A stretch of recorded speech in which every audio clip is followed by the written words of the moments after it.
¿Qué tal? Ahora hablaremos sobre los filósofos de la educación y los inicios de la educación en México, por su servidor, Miguel Estrada.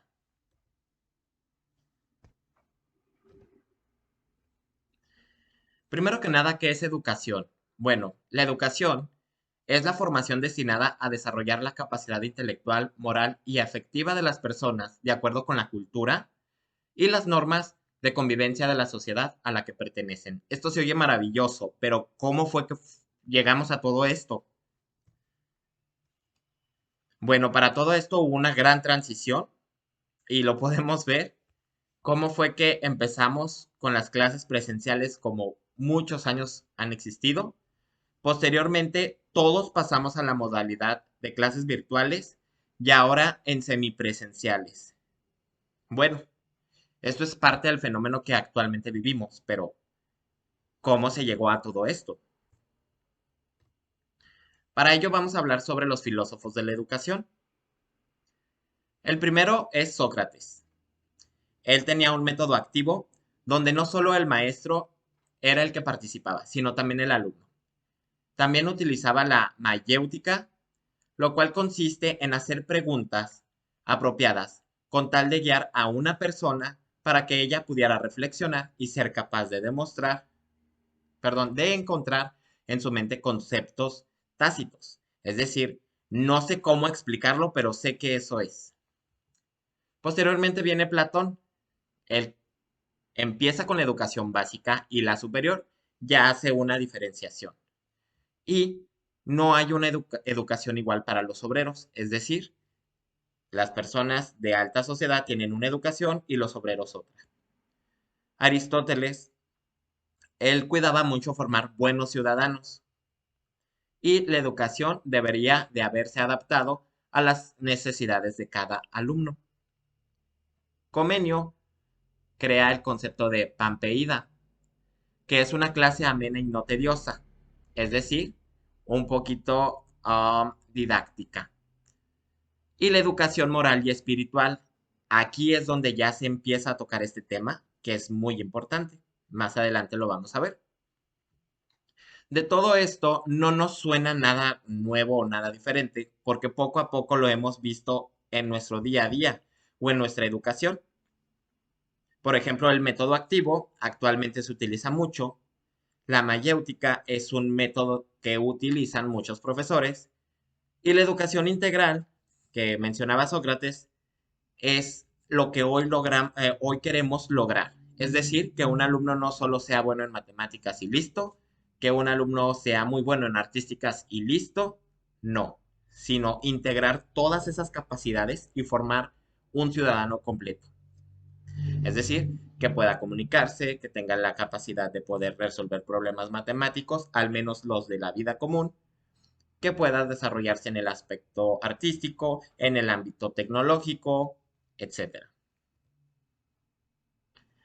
Luego encontramos a Locke. Nos menciona que los niños son muy sensibles y el juego es muy importante. Aquí empieza realmente la didáctica como tal, renace este concepto y la educación centrada en el niño y estimular el deseo de aprender por Rousseau. Esto significa que la educación ya no va a ser según un objetivo o un punto, y tenemos que estimular el deseo de aprender. Es decir, quien no quiere aprender, nunca va a aprender. Kant establece 12 categorías para la razón, los cuales se diferencian en la cantidad, la cualidad, la relación y la modalidad. Esto nos ayuda a poder nosotros categorizar las necesidades o las posibilidades del aprendizaje de cada alumno. Luego llega Comte con el estudio positivista del conocimiento. ¿Qué será eso? Y verdades absolutas. Bueno, el positivismo, el positivismo viene de la conceptualización o de la utilización del método científico en la escuela. Es decir, yo ya no te voy a enseñar algo que yo creo, sino algo que está fundamentado y aquí está escrito. Luego, Durkheim que es el padre de la sociología, llega también con su educación educación moral. ¿Qué dice él? Bueno, él dice que la educación homogeniza, es decir, une a los individuos en una cultura en común, pero al mismo tiempo la socialización diferencial implica que va a haber una socialización y diferenciación de los individuos en culturas determinadas que vienen dadas desde la división del trabajo, de la escuela, etcétera. Luego llega Dewey con el método experimental para el conocimiento.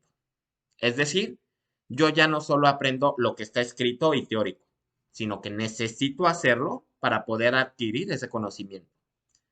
Piaget nos trae las 4 etapas del desarrollo, las cuales son la sensomotor, preoperatorio, las operaciones concretas y las operaciones formales, en distintas etapas, de los 0 a los 2 años, de los 2 a los 7, de los 8 a los 12 y de los 12 a los 16.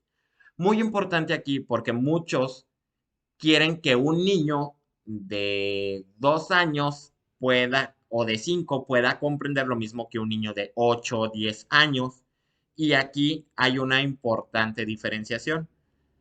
El niño no está desarrollado como tal para poder entender conceptos o formas abstractas. Eso poco a poco en cada etapa se va consiguiendo. Luego llega la pedagogía crítica, que es centrada en el alumno, por Freire, el cual consiste en conocer a los alumnos, descubrir y precisar sus expectativas y sus necesidades educativas. Es decir, yo no llego y vomito mi tema. Veo el tema que tengo que impartir, pero veo las necesidades que tienen mis alumnos, las mezclo, las combino y entonces creo un aprendizaje. Los inicios de la educación en México. Vamos, esta frase me gustó mucho, que es de Walt Disney. La mejor manera de empezar es dejar de hablar y comenzar a actuar. Pues así fue como empezó la educación en México.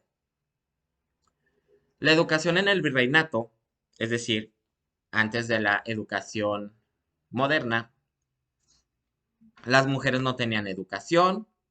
Empezaron un concepto llamado amigas, que es donde la educación femenina iba pasada de mujer a mujer. ¿Sí?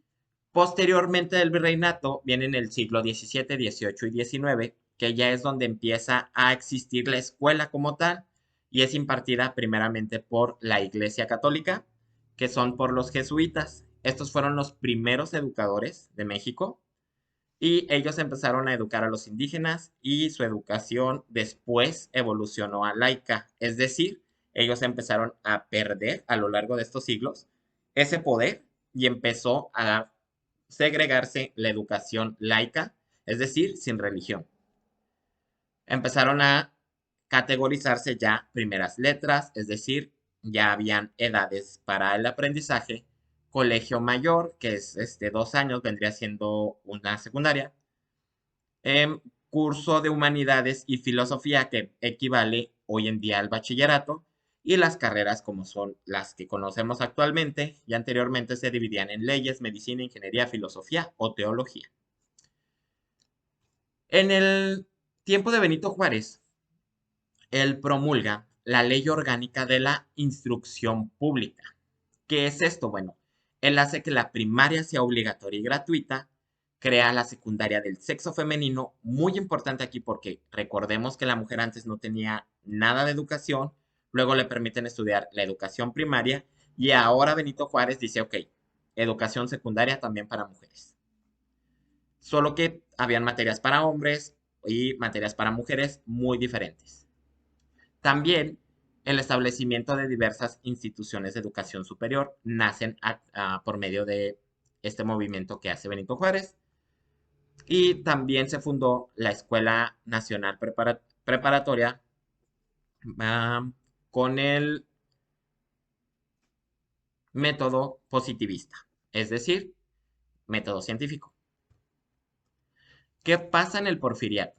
Bueno, en el Porfiriato se crean lo que es la Secretaría de Instrucción Pública y Bellas Artes, que vendría siendo como la predecesora de la SEP y nace la UNAM. En el Porfiriato se crean dos congresos, bueno, se realizan dos congresos. El primero es el Congreso Higiénico Pedagógico, el cual se centraba en la salud física de los niños, no tanto en lo cognitivo ni en lo moral, sino en la salud. Luego se crea el segundo Congreso de Instrucción, lo cual crea una organización de la educación preparatoria bajo el concepto positivista, es decir, el método científico.